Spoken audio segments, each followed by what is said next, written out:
respecto a todas las materias, algunas de las reformas que ha hecho la Asamblea de Representantes también desde mi punto de vista han sido verdaderamente absurdas, pero no es el tema de esta mesa. Sin embargo, creo que la Rebus Sic Stantibus sí buscó proteger sobre todo pues aquellas personas que pedían, por ejemplo, préstamos y que las circunstancias en su momento podían hacer que fueran demasiado onerosas la devolución. ¿A qué me refiero? No estoy hablando de un caso concreto, pero creo que el tema de la influenza en el que vivimos en el país fue un tema que realmente pegó en la economía, pegó en los bolsillos de muchos mexicanos y de alguna manera se vieron pues mermados en el Distrito Federal, y el Poder Legislativo del Distrito Federal creo que ha sido coherente en tratar de buscarle una solución a un caso como por ejemplo estos. Por ejemplo, ese caso es muy bueno el que señalas. Yo tengo un restaurante y obviamente rento el local y de repente viene el decreto de prevención de la influenza. Pues los ingresos del restaurante caen drásticamente por razones obvias y aplicando la cláusula Rebus Sic Stantibus, ¿podría yo negarme a pagar el alquiler del local? Bueno, de manera, como tú lo planteas, de manera general, pareciera que sí. Ahora, habría que atender al caso concreto y segundo, verificar muy bien cómo se hizo esta reforma, porque ahí es donde viene de alguna manera un pero. Como te decía, yo creo que el fondo fue muy bueno, la intención fue muy buena, buscar humanizar, como hace un momento indicaba, buscar humanizar los contratos es muy bueno.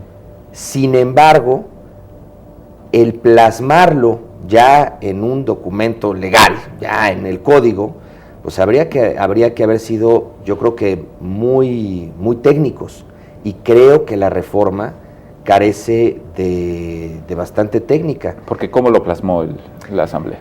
Mira, ¿qué dice el Código Civil?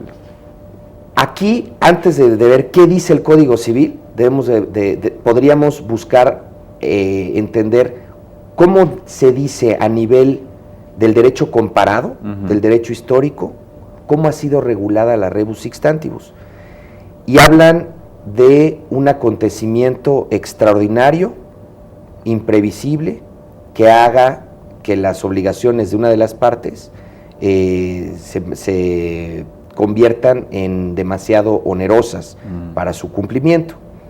Pero, por ejemplo, Italia, Argentina y Portugal, los tres coinciden perfectamente en que el perjudicado lo que hace es solicitar la resolución del contrato, y solamente el acreedor puede, para impedir que se resuelva el contrato, señalar modificaciones al contrato que equilibren las prestaciones para que el contrato continúe.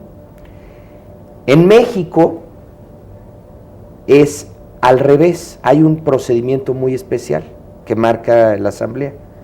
La Asamblea lo que hace es decir, el perjudicado, una vez que se dé el acontecimiento, no lo llama nada más de carácter extraordinario e imprevisible, dice que tiene que ser de carácter nacional, que ahí tenemos, digamos, el primer problema. ¿Cómo vamos a entender el carácter nacional? Sí, por ejemplo, la influenza, pues, no fue nacional. Bueno, la influenza fue un problema nacional. Localizado en ciertas regiones, digamos, pero no. Pero, sin embargo, bueno, el caso de la influenza, pues, se hablaba de que estaba en el norte, después apareció en el sur, y después ya todos andábamos con tapabocas en toda la República. Pero te pongo el caso de un sismo.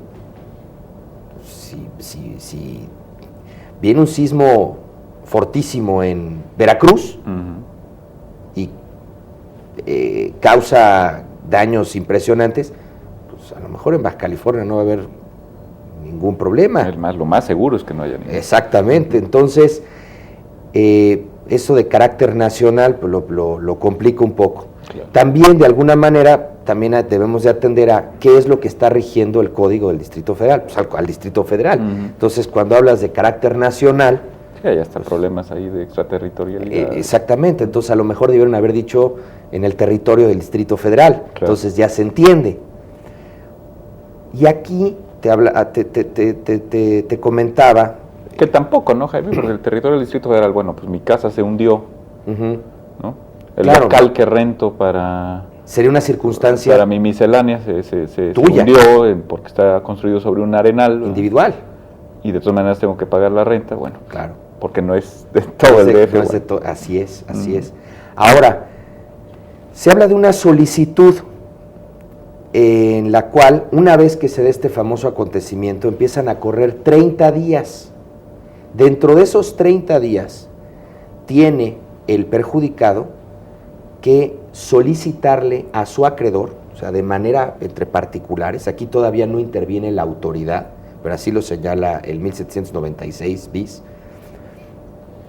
tiene que solicitarle al acreedor de manera motivada y fundada, y así lo establece también el código, el por qué razón las obligaciones que tiene a favor del acreedor se han vuelto de tal magnitud que la hacen suficiente para encontrarse dentro de la teoría de la imprevisión y que se haga un ajuste en las obligaciones, en el contrato. Después de que presente esta solicitud, que obviamente pues tendrá que haberlo acreditado si en su momento se llega a un juicio, se tienen 30 días también para que las partes se pongan de acuerdo. Si dentro de esos 30 días las partes se ponen de acuerdo, pues se acabó el problema. Pero si no se llega a un convenio, una vez que transcurran esos segundos 30 días, tiene el perjudicado 30 días más para ejercer su acción frente al juez, para que el propio juez vea o analice las circunstancias del contrato y el juez, que esto es una circunstancia que llama mucho la atención, el juez va a determinar cómo equilibrar el contrato entre las partes. No a resolverlo. No a resolverlo. No se rescinde ni nada, sino... No. Aquí el juez dice, conforme está en el código, la forma el juez de es el que les va a decir cuál va a ser la forma. Y solo el demandado, es decir, el acreedor, por eso aquí esto es bien importante, por eso tocaba un poquito a Francia, Argentina, a Argentina, Italia, a Portugal. Y aquí el acreedor, o sea, no el perjudicado, el demandado, si procedió la acción, él va a elegir entre dos circunstancias, o aceptar la modificación que le hace el juez, o, dice el código, resolver el contrato. Entonces, ¿quién puede resolver el contrato en el Distrito Federal? El demandado, es decir, el acreedor, no el perjudicado. En Argentina y en los demás países, quien puede resolver el contrato es el perjudicado, pero el acreedor puede impedir esta resolución haciendo modificaciones claras para que se dé un equilibrio en las prestaciones. Y este punto es de suma importancia. ¿Por qué razón en el Distrito Federal hicieron eso? No lo sé, pero eso nos lleva a un problema muy grave. Y el problema muy grave está en lo siguiente, Rafa, que también es un principio, y así lo han manejado en todas las legislaciones mundiales que manejan la rebus sic stantibus, establecen que el perjudicado no puede resolver el contrato, y cuando habla de resolver el contrato se refiere a ejercer esta figura de la rebus sic stantibus cuando se encuentre en mora o haya obrado con dolo. Perfectamente entendido.